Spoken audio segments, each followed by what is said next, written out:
मेरे ससुर ने मुझे गलत काम करने को कहा और मेरे साथ नाजिबा बातचीत की कि मैं बहुत परेशान हूँ और मुझे तुम्हारे साथ की ज़रूरत है।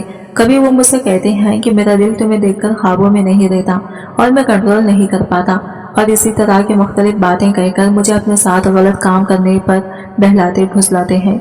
जब मैंने अपने ससुर को मना कर दिया तो वो मुझसे कहने लगी कि अगर तुमने मेरी बातें किसी को बताई तो तुम्हारी ही बदनामी होगी, मैं तो अपना दफा कर लूंगा। एक मरतबा जब मैं इनको चाय देने गई थी तो उन्होंने मेरे कंधे पर भी हाथ रखा, और एक मरतबा जब मैं नहा रही थी तो वो झांक कर मुझे देखने की कोशिश कर रहे थे। मेरे शौहर के इल्म में ये तमाम बातें थी और मैं रोज खुद इनको बताती थी। जब मेरे शौहर ने अपने वालिद से पूछा तो उन्होंने कलमा पढ़कर कहा कि ये झूठ बोल रही है, जबकि मैंने अपने शौहर को ससुर की सारी बातें रिकॉर्ड करके भी सुनाई थी। जब मैंने ये तमाम बातें अपने वालिद साहब को बताई तो मेरे वालिद ने कहा कि मामला साफ करके ही कोई बातचीत करेंगे, जिस पर मेरे शौहर गुस्सा हो गए कि अगर तमाशा हुआ तो मैं तुम्हारा फैसला कर दूंगा। मामले को ख़त्म करते हैं, मैं तुम्हें अलग घर में रखूंगा और मेरे घर वाले तुम्हारे साथ कोई ताल्लुक नहीं रखेंगे। फिर मेरे ससुर ने बाद में एतराफ़ कर लिया और कहा कि मैं अलहदगी में माफ़ी मांग लूंगा, लेकिन जब ये मसला और बातचीत लोगों के सामने हुई तो मेरे ससुर भी मनकर हो गए और मेरे शौहर ने भी इनकार कर दिया कि मुझे इस बारे में कुछ मालूम नहीं, लेकिन अपनी हरकतों से बाज ना आए। फिर एक दिन शौहर घर पर नहीं थे तो मेरे ससुर ने मेरे अकेले होने का फ़ायदा उठाया, मेरे कमरे में आ गया और मेरी खमीज़ ऊपर उठाकर, मेरा नाम आयशा है, मैं कराची की रहने वाली हूँ, हम 3 भाई और 2 बहनें हैं। अब्बा एक सरकारी इदारे में क्लर्कर हैं, अम्मा मिजाज की सख्त और मेरी नज़र में खुद पुरुष औरत हैं जिसने एक दफ़ा भी अपनी बेटी की ज़िंदगी के बारे में नहीं सोचा। खैर, मेरी पढ़ाई मुकम्मल होने के बाद मेरे अब्बू ने मेरा रिश्ता ढूंढना शुरू कर दिया। रिश्ता आया तो फौरन मुझे उन्होंने पसंद कर लिया और यूं मैं अली की बीवी बनकर इसके घर आ गई। लेकिन जिंदगी का साथ अगर अचानक से छूट जाए तो औरत पर क्या गुजरती है, ये मैंने इस वक्त जाना जब अचानक ही अली इस दुनिया से चले गई। वो अच्छे भले तो थे, कोई बीमारी भी नहीं थी।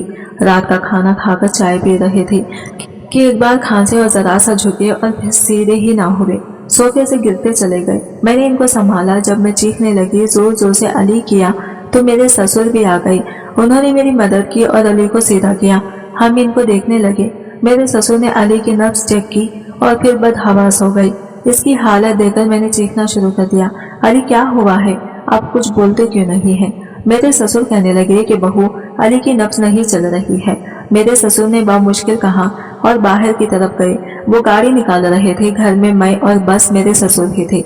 मेरी सास मोहल्ले में होने वाली एक नागहानी वफात में गई हुई थी और वो बेखबर थी कि खुद इनका बेटा नागहानी मौत का शिकार हो गया है। मेरे ससुर ने गाड़ी निकाली और मेरे शौहर अली को इसमें डाला।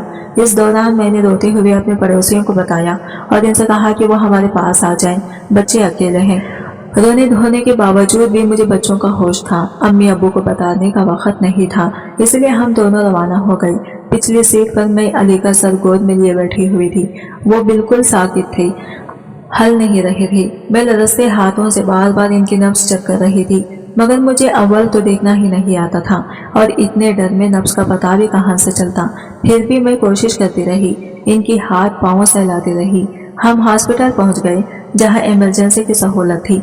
अली को फौरी तौर पर स्ट्रेचर पर डालकर अंदर ले गए और अमले ने मुझे और मेरे ससुर को आईसीयू में जाने से रोक दिया। अली को ले जाने वाले डॉक्टर इनकी हालत देखकर फिक्रमंद हो गए थे। 10-15 मिनट बाद वो बाहर आए और कहा कि पेशेंट आपका कौन है? वो मेरे बेटे हैं और ये मेरी बहू है। फिर डॉक्टर मेरे ससुर को एक तरफ ले गया और आहिस्ता से इसे कुछ बताया। मेरे ससुर का चेहरा सफेद पड़ गया था और फिर इसने रोना धोना शुरू कर दिया था, तो मुझे होश ही नहीं रहा। अब तक तो मैं खुद को संभाले हुए थी कि शायद अली बेहोश हैं और वो हॉस्पिटल पहुंचकर ठीक हो जाएंगे, मगर जब मेरी उम्मीद खत्म हो गई तो मेरा हौसला भी खत्म हो गया और मैं बेहोश हो गई।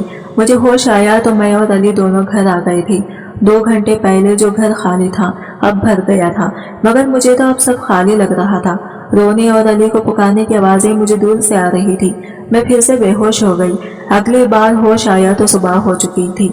अली को इनके आखिरी आरामगाह की तरफ ले जाने की तैयारियां मुकम्मल हो चुकी थी। इनके जाने के बाद भी माहौल मातमी रहा, बल्कि कई दिन जारी रहा, क्योंकि अली न सिर्फ अपने माँ बाप के चहेते थे बल्कि इनके तमाम बहन भाई इनसे बहुत प्यार करते थे और मेरे लिए तो वो शौहर और मेरे बच्चों के बाप ही नहीं, मेरे महबूब भी थे। उन्होंने मुझे वो चाहत और भरोसा दिया जो बहुत कम शौहर अपनी बीवियों को देते हैं। इसलिए दुख बहुत ज्यादा था और सब्र नहीं आ रहा था। जब कोई अपना अचानक चला जाता है तो इसकी याद कई दिन तक ज़हन और मसरूफियात पर हावी रहती है। मगर दुनिया ऐसी चीज का नाम है कि इंसान को रफ्ता रफ्ता अपनी तरफ खींच ही लेती है। महद और फहद स्कूल जाते थे और इनका तीसरा आठवां चल रहा था। स्कूल की छुट्टियों में बच्चों को लेकर मैं अम्मी के घर आ गई। मेरे 3 बड़े भाई जो अम्मी अबू के साथ ही रहते थे। मेरे बाद 2 बहनें हैं, वो भी शादीशुदा हैं। पहली रात ही अम्मी बहनों और भाभीियों ने मुझे घेर लिया। इनका सवाल था कि मैं कब तक यूं ही जिंदगी गुजारती रहूंगी। मेरा ख्याल था कि ये सवाल बस ऐसे ही किया गया है, मगर कुछ देर बाद मुझे पता चल गया कि मुझसे क्यों पूछा गया है और इन्हें इसका जवाब भी चाहिए था। मैंने कहा मुझे वहाँ कोई तकलीफ नहीं है, मेरे ससुर देखभाल कर रहे हैं। देख रहे हैं, देखो बेटा अभी ससुर हैं। अम्मी ने कहा अल्लाह इन्हें लंबी उम्र दे, मगर जब वो नहीं रहेंगे तब कौन करेगा तुम्हारा ख्याल। ये सवाल मेरे जहन में कई बार आया था, मगर अम्मी और बाकी सबके जोर देकर पूछने पर मैं सोच में पड़ गई। तो मैंने सोचा अम्मी तो सही कह रही हैं, वाकई जब ससुर नहीं होंगे तो कौन मेरे बच्चों का इस तरह ख्याल करेगा। क्योंकि मेरा जेठ अजीब मिजाज का था। इसने अली के बाद बामुश्किल ही हमें पूछा था। मेरा देवर मुजम्मिल भी अच्छा लड़का था। अगर इसकी शादी हो जाती है तो वो भी अपनी बीवी बच्चों को देखता या फिर मेरे बच्चों को देखता। मेरी बड़ी भाभी शमा ने मुझे कहा आयशा तुम अभी जवान हो, 30 साल की नहीं हुई हो। मैं जानती हूँ भाभी तुम अपनी जिंदगी के बारे में सोचो। उन्होंने तरगीब देने के अंदाज में कहा जिंदगी पर तुम्हारा हक है, जवान औरत के लिए जो शौहर के साथ रह चुकी हो। अकेले रहना बहुत बड़ा अजाब है। जानती हूँ मैं ये बात भाभी कहने लगी, फिर दूसरी शादी का सोचो। भाभी ये मुमकिन नहीं है, मेरे छोटे से बच्चे हैं, मैं इन पर सौतेले बाप का साया नहीं डालना चाहती। जरूरी नहीं है कि हर सौतेला बाप जालिम हो, दुनिया में अच्छे लोगों की कमी नहीं है। ठीक कह रही थी वो, लेकिन मैंने फिलहाल कोई जवाब नहीं दिया। मैं फिर घर आ गई कि ये लोग मुझसे इस तरह के सवाल करते रहेंगे और अब मैं अपने सवाल से अम्मी के घर नहीं जाऊंगी। मेरा ख्याल था कि मेरे अंदाज दूसरों को समझाने के लिए काफी था कि मैं दूसरी शादी नहीं करना चाहती हूँ, मगर मेरी अम्मी इन औरतों में से हैं जो एक बात को ठान ले तो इसे पूरा करके दम लेती हैं। घर पर इनकी हुकूमत है। अब्बू के साथ साथ भाई और भाभियां भी अम्मी की बात पर अमल करती हैं। अगर अम्मी एक फैसला कर लें तो फिर किसी में इतनी हिम्मत नहीं कि इनकी मुखालिफत करें। इसलिए जब उन्होंने फैसला किया कि मेरी दूसरी शादी करेंगे तो सबसे पहले उन्होंने अब्बू और भाइयों को अपना हमनवा बना लिया, अपने साथ कर लिया। क्योंकि इसके बाद मैं दोबारा मैके गई तो अब्बू और भाइयों ने भी अम्मी वाली बात कही। मैंने इनको भी वही जवाब दिया कि मैं अपने बच्चों पर सौतेले बाप का साया नहीं डालना चाहती हूँ। कई महीने तक ये सिलसिला चलता रहा। फिर अचानक अम्मी और दूसरे घर वाले उन्होंने अपना फैसला बदल लिया और फिर एक दिन अम्मी और अब्बू मेरे बड़े भाई के साथ मेरे ससुराल आ गए। मैं समझी कि मिलने आए हैं मुझसे, बेटी का दुख दर्द बांटने आए हैं, मगर वो तो मेरी सास और ससुर से मेरी दूसरी शादी का जिक्र छेड़ने आए थे। मैं समझ गई, अब बात मेरे ससुराल तक आ गई है। मेरे ससुर ने कहा मैं खुद भी इस बात को मानता हूँ कि आयशा की जल्द अज जल्द शादी कर दी जाए। और अब तो इद्दत भी पूरी हुए 2 महीने हो गए हैं, मगर असल मसला तो आयशा का है। आयशा की फिक्र आप मत करें। अम्मी ने कड़े तेवरों के साथ कहा हम इसे मना लेंगे, बस आप लोग इसे बहकाना बंद कर दिए। इस घटिया इल्जाम पर ना सिर्फ मेरे ससुराल वाले बल्कि मैं भी हैरत से अम्मी को देखने लगी। मैंने तड़प कर कहा अम्मी क्या कह रही हैं आप? ये तो मेरे माँ बाप की तरह मेरा ख्याल रख रहे हैं। अगर माँ की तरह ख्याल रख रहे होते तो तुम्हें शादी पर रजामंद करते, ये सुकून से न बैठे होते। मेरे ससुर ने गुस्सा जब्त करते हुए कहा बहन आप हम पर इल्जाम लगा रही हैं, ये इल्जाम नहीं है। अगर खुदा न खास्ता आपकी बेटी यूं बेवा हो जाए तो क्या आप इसकी दूसरी शादी की फिक्रमंद नहीं करेंगे? औरत का सहारा कौन होता है? इसका शौहर ना। आयशा को सहारा की जरूरत नहीं है क्या? अम्मी ने इस अंदाज से कहा कि बेचारी वो लोग लाजवाब हो गए। मेरी सास ने सिर्फ इतना कहा बहन आयशा आपकी बेटी है, अगर आप समझती हैं कि हम इसका भला नहीं चाहते तो आप इसका फैसला करने के लिए आज़ाद हैं। मैंने यही सोचा है कि मैं इसे यहाँ से ले जाऊंगी। मैं नहीं जाऊंगी, मैंने अपनी अम्मी से कहा। मेरे ससुर ने कहा बहन आपने ये बात कर दी है तो ये बात हम भी करेंगे। आयशा की दूसरी शादी आप करवा सकते हैं, मगर बच्चे हमारे साथ रहेंगे क्योंकि हमारा खून है। मैं फिर से तड़प गई। नहीं, मैं अपने बच्चों को छोड़कर कहीं नहीं जाऊंगी। अम्मी ने कहा बच्चे आप शौक से रखें और मुझे डांटते हुए कहा तुम जज्बाती बातें कर रही हो और इतनी सख्त मेरी माँ हो सकती थी। मैं सोच भी नहीं सकती थी। मेरी सास भी कहने लगी, शौक से अपनी बेटी को ले जाएं, मगर मेरे बेटे के बच्चे हमारे पास ही रहेंगे। मैं रोती पीटती रही, यही सोचती रही कि मैं अपना हक इस्तेमाल करूंगी, लेकिन मैं ये भूल गई कि हमारे माशरे में औरत को कोई हक हासिल नहीं है।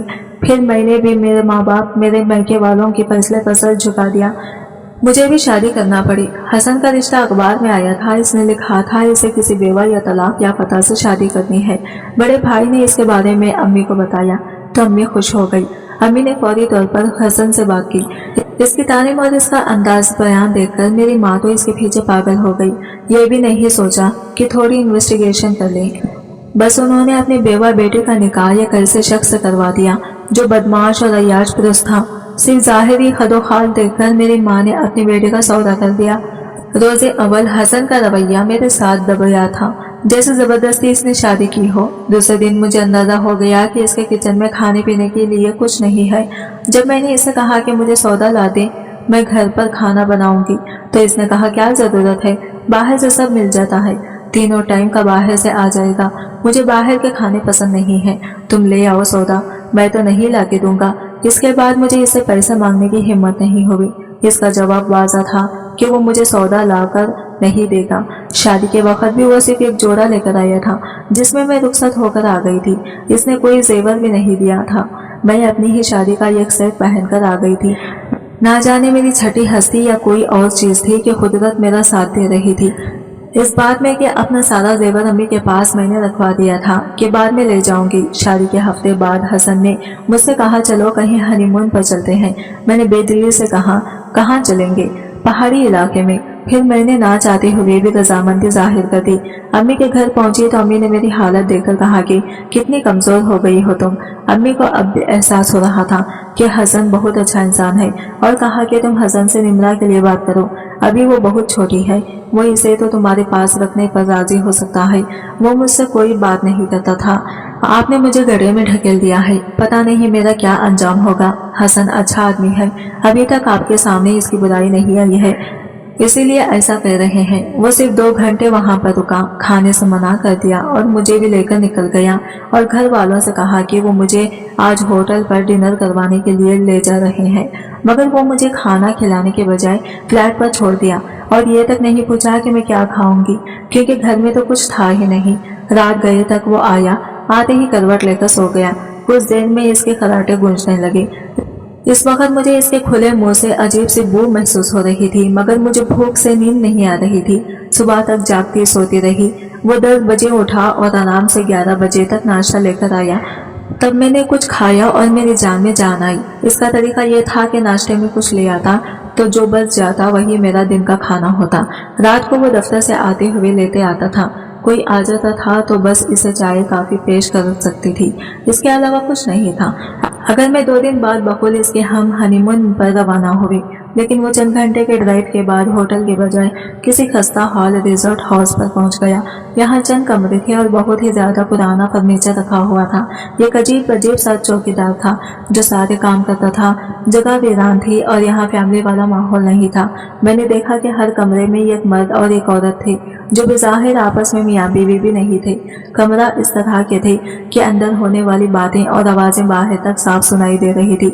मैंने वहशत ज़दा होकर हसन से पूछा, ये आप मुझे कहाँ ले आई हैं?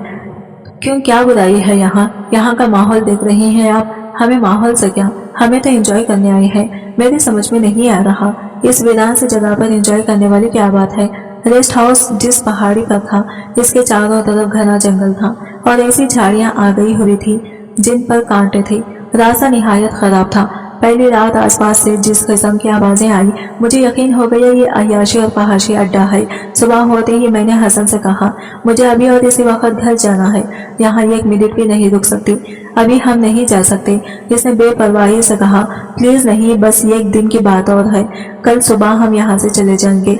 मुझे इस जगह से घिन आ रही थी। शाम होते ही वहाँ नए लोग आ गए और हसन भी कहीं चला गया। मेरा ख्याल था वो जल्द आ जाएगा, मगर इसे गए हुए खासी देर हो गई थी और फिर शोर शराबा हुआ। लोग ऊंची आवाज में बातें कर रहे थे और इसमें हसन की आवाज भी शामिल थी। घबराकर बाहर आई तो हसन को बातें अफराद ने घेर रखा था। वो इसे जगड़ रहे थे। हसन, ये क्या हो रहा है, तुम अंदर आ जाओ, इसने तेज लहजे में कहा और मैं डर के मारे अंदर आ गई। थोड़ी देर बाद हसन घबराया हुआ कमरे में आया और मुझसे कहा, सुनो, मैं एक चक्कर में फंस गया हूँ। कैसा चक्कर? मुझे इन लोगों की रकम देनी है।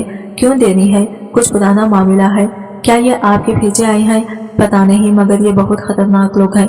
अगर इन्हें रकम ना दी तो ये बहुत कुछ कर सकते हैं। हसन ने कहा तो इसकी आवाज लरस रही थी। मेरे पास रकम नहीं है, तुम अपना गोल्ड का सेट दे दो। वो मैं नहीं दे सकती। आयशा, समझने की कोशिश करो, वो बहुत खतरनाक लोग हैं। मेरी जान और तुम्हारी इज्जत दोनों खतरे में है। इसका मुंह बंद करने का एक ही तरीका है। यह सुनकर मेरे होश उड़ गए। मुझे इनकी वो नजरें याद आई जिनसे उन्होंने मुझे देखा था। मैंने घबरा कर कहा, ठीक है, आप दे दे। मगर इससे आगे इसने सुना ही नहीं और लपक कर मेरा सेट उतारने लगा। साथ ही ये कह रहा था, शुक्रिया आयशा, मैं जल्दी ही तुम्हें इससे भी अच्छा सेट बनवा दूंगा। और मुझे यकीन था वो मुझे कभी भी ये सेट नहीं बनवा कर देगा। थोड़ी देर बाद जब वो सेट देकर वापस आ गया तो कहने लगा, शुक्र, मेरी जान छूट गई। मैंने इससे कहा, यह क्या मामला था? क्या चक्कर था? या आपने इससे कर्ज लिया था? नहीं, बिजनेस का कोई चक्कर था। और फिर हम दोनों सो गए तो आधी रात को मेरी आंख खुली। हसन कमरे में नहीं था। मैं घबरा कर उठी क्योंकि वॉशरूम की लाइट बंद थी। दरवाजा अंदर से लॉक था। हसन चाबी लेकर गया था। मैंने आहिस्ता आहिस्ता दरवाजा खोला और बाहर झांका। बाहर कोई नहीं था, ना कोई आवाज आ रही थी। अचानक मुझे हंसी की आवाज आई। मुझे यूं लगा कि हसन हंसा। मैं बाहर निकली तो मुझे आखिरी कमरों से इसकी आवाज और कुछ और आदमियों की आवाज आने लगी जो इस सेट के मिलने पर खुशी मना रहे थे और वो सब नशे में डूबे हुए थे। पहली बार मुझे पता चला कि हसन शराब पीता है। वो कमरे में आया तो मुझे जागते देखकर ठटका। तुम जाग रही हो? हाँ, आप कहाँ चले गए थे? मैंने गुस्से भरे लहजे में पूछा। वो मेरा दिल घबरा रहा था इसलिए बाहर चला गया था। खुद को संभल कर कहा। मेरा दिल चाहा कि मैं इसे बता दूं कि वो असल में कहाँ था, मगर मैं चुप रही। और मुझे यकीन हो गया था इसने मेरा सेट बिकाने के लिए ड्रामा रचा दिया था। मुझे अब बेवकूफ़ी पर एहसास हो रहा था कि मैंने बिना सोचे समझे इसकी बातों में आकर अपना कीमती सेट इसके हवाले कर दिया। दूसरे दिन जब हम घर लौट आए तो शाम को वो मुझे अम्मी के घर ले गया। अम्मी ने मेरे गले में सेट मौजूद ना देखकर कहा कि आयशा, तुम्हारा सोने का सेट कहाँ गया? वो आपके दामाद ने ले लिया है, बल्कि छीन लिया गया है। और मुझे हसन पर शक है। अम्मी हैरान रह गई। वो ऐसा लगता तो नहीं है। मुझे लगता है इसके हवाले से आप लोगों की आंखों पर पट्टी बंधी हुई है। मैंने तलखे से कहा, क्या इसने शादी के हवाले से कोई एक भी नॉर्मल काम किया है? बस एक जोड़ा लेकर आया। वलीमा इसने नहीं किया। और आप यकीन करें, शादी के बाद इसने मुझे एक चीज लाकर नहीं दी। ये सब चीजें पुरानी इस्तेमाल कर रही हूँ मैं। यहाँ तक कि घर में सौदा तक नहीं लेकर आता है। तीनों वक्त का बाहर से आता है। ये सुनकर अम्मी को गुस्सा आ गया। आने दो, मैं इसे पूछती हूँ। रात जब वो मुझे लेने आया, अम्मी ने इसे पकड़ा और तब इसने गुस्से भरी लहजे में कहा, ये मेरा और आयशा का मामला है, इसने कोई तीसरा दखल ना दे। अम्मी इसके लहजे और अंदाज पर हैरान रह गई कि तुम किस तरह से बात कर रहे हो। जिस तरह बात की जाए इसी तरह जवाब दूंगा। मैं आपका दामाद हूँ। आपने अपनी बेटी के लिए मुझे खरीदा है। इस बात अब्बू और भाई भी बिगड़ गए। उन्होंने दखल दिया तो वो खड़ा हो गया। इसने मुझसे कहा, चलो, बहुत शौक था ना तुम्हें अपने घर आने का, मेरी बेइज्जती करवाने का। घर आकर वो मुझ पर बरस पड़ा। तुमसे इतने से बात छुपाई नहीं गई। फौरन जाकर अपने घर वालों को बता दिया। वो कौन होते हैं इनसे सवाल जवाब करने वाले? आप भूल रही हैं, मेरी माँ ने ही आपको चुना है मेरे लिए, तो उन्होंने मुझे गुलाम नहीं बना लिया। आपने मेरा सोने का सेट लिया है। वो मेरा नहीं, मेरे साबिक़ा का शौहर था। मेरे बच्चों की अमानत है। मेरे पास इसकी निशानी है। तुम्हारी हर चीज पर मेरा हक है। इसने उंगली उठाकर एक लफ्ज पर जोर देते हुए कहा। मेरे अंदर जैसे खतरे की घंटी बजने लगी। तो क्या आपकी नजर मेरी बाकी जेवर जमीन और बैंक अकाउंट पर है? हालांकि मैंने इसे बताया नहीं था कि मेरी मलकियत में जमीन और कैश भी है, लेकिन हो सकता है कि किसी तरीके से इसको ये बात मालूम हो गई हो। और चंद दिन बाद मुझे जो शक था वो यकीन में बदल गया, क्योंकि वो मुझसे पैसे मांग रहा था सौदा लाने के लिए और कहा कि तुम्हारे अकाउंट में जो पैसे हैं वो निकाल कर ला कर दो। मैंने कहा कि वो मेरे बच्चों के पैसे हैं। और फिर मैंने अपना मोबाइल निकाला। अम्मी को कॉल करने जा रही थी। इसने अचानक झपक से मुझसे मोबाइल ले लिया और दीवार पर दे मारा और फिर मुझे मेरी गर्दन से पकड़ लिया। गाली देते हुए करीब आकर बोला, तू क्या समझती है मेरी शिकायत करेगी अपनी माँ से? वो मेरा क्या बिगाड़ लेगी बुढ़िया? अभी तुम लोगों को पता नहीं मैं क्या कर सकता हूँ। इसने ये कहते ही अचानक अपना सर मेरे माथे पर मारा और मेरा सर चकरा गया। मैं बेहोश हो गई और फिर जब होश आया तो एक बहुत ही गंदे से कमरे में थी। दरवाजा बंद था। मैंने चिल्लाना शुरू कर दिया, दरवाजा खोलो वरना मैं इसको तोड़ दूंगी। अगर तुमने ये दरवाजा खुलवाने की कोशिश की, याद रखना दरवाजा फिर कभी बंद नहीं होगा और फिर इस जगह तुम्हें भेजूंगा जहाँ से कोई वापस नहीं आता। इसने बेरहमी से कहा, मुझे क्यों लाए हो यहाँ पर? ताकि तुम शराफत से मेरी बात मान लो। कौन सी बात? मैं कुछ कागजात दूंगा, इन पर साइन करो। वो बोला, दूसरे तुम अपने बैंक अकाउंट की रकम मेरे अकाउंट में ट्रांसफर करोगी? किसी सूरत नहीं। मैंने गुस्से में कहा, वो सब मेरे बच्चों का है, मेरे शौहर की निशानी है। तुमने शायद गौर नहीं किया। और यहाँ किस किस्म के लोग रहते हैं? मैं इसे घूरने लगी, तुम घटिया तो हो ही, लेकिन साथ ही बेगैरत भी हो। इसका मुझे अंदाजा नहीं था। मैं तुम्हारी बीवी और इज्जत हूँ। यह सब बकवास है। वो बेपरवाही से बोला और हाथ में माल का इशारा किया। असल अहमियत इसकी है, अगर मैं तुम्हारी बात ना मानूं तो तुम्हारे साथ कुछ भी हो सकता है। इसके बाद वो मुझे बैंक ले आया। क्योंकि मेरे पास दुपट्टा और पैरों में पहनने को कुछ नहीं था, इसलिए इसने मेरे लिए दुपट्टा और एक सैंडल ले लिया। हम बैंक में दाखिल हुए और अंदर आते ही तेजी से बैंक मैनेजर नौमान के कमरे की तरफ बढ़ी। वो अली का दोस्त था और मुझे पहचानता था। गालिबा हसन के गुमान में भी नहीं था मैं ऐसी कोई हरकत कर सकती हूँ। वो वही खड़ा रह गया। मुझे यूं आते देखकर कहा, भाभी, नौमान भाई प्लीज अपने गार्ड्स से कहें इस शख्स को पकड़े। यह मुझे गन पॉइंट पर यहाँ लाया है। ये सुनते ही नौमान भाई ने अपनी मेज पर लगा हुआ एक बटन दबा दिया तो बाहर अलार्म बजने लगा और गार्ड्स ने फौरी तौर पर दरवाजा बंद कर दिए। इसके बाद उन्होंने नौमान भाई के कहने पर हसन को घेर लिया। वो डटाई से कह रहा था, इसे क्यों पकड़ा है? मैं नौमान भाई के साथ बाहर आई तो मैंने इससे कहा, भाई, ये मेरा नाम नेहा शौहर है। इस वक्त ये मेरे अकाउंट से रकम निकलवाने आया है। इसने मुझे अगवा कर लिया था। इसके पास एक फाइल है जिसमें जबरदस्ती मुझसे मेरे जमीन के कागजात अपने नाम करवाने के लिए कर रहा था। इसकी तलाशी लो। नौमानी भाई ने अपने गार्ड से कहा तो उन्होंने इसकी तलाशी ली और सचमुच इसके पास एक पिस्टल निकल आई। गन देखकर तो वहां पर सनसनी फैल गई। फौरन पुलिस को कॉल की गई। पुलिस वाले आए और ये सयाशी बिगड़े हुए जलील इंसान को पकड़कर ले गए। 7 साल की इसको सजा हुई और इस तरह इस अक्लमंदी दिखाकर मैंने अपने आप को हसन जैसे गुंडे से बचा लिया। हसन के खिलाफ अदालत में केस चलना शुरू हो गया था क्योंकि मैंने खुला लेने का इरादा कर लिया था और मेरा हक महज सिर्फ 1,10,000 इसने बताया था। इस बात पर मैंने इससे तलाक ले ली। सोने के सेट के बारे में मुकर गया था। मेरे पास कोई सबूत भी नहीं था। बहरहाल इसे जान छूट गई थी और खुशी मुझे इस बात की थी कि आज मैं अपने बच्चों से मिलने वाली थी। मेरी छोटी बेटी निम्रा तो मुझसे यूं गले लगी कि 1 मिनट के लिए भी मुझसे दूर नहीं हुई थी। फिर मेरे ससुर और सास की तरफ मुझे पैगाम आया कि अगर मैं वापस आना चाहूँ तो इन्हें बहुत खुशी होगी। मैंने अपनी अम्मी के बजाय अब्बू से बात की। उन्होंने कहा कि बेटा बिल्कुल तुम जाओ, वो बहुत अच्छे लोग हैं। अम्मी ने सुना तो हस्बे मामूल वो बिगड़ गई कि तुम्हें कोई ज़रूरत नहीं है अपनी सास और ससुर के पास जाने की। लेकिन अब इनकी एक नहीं चलनी थी। तो नाजरीन, ये थी हमारी आज की वीडियो अगर पसंद आई है तो लाइक और शेयर ज़रूर कर दीजिएगा और हमारे चैनल को सब्सक्राइब करें फ्रेंड्स। मिलते हैं अगले वीडियो के साथ। तब तक के लिए बाय बाय, टेक केयर, अल्लाह हाफिज़।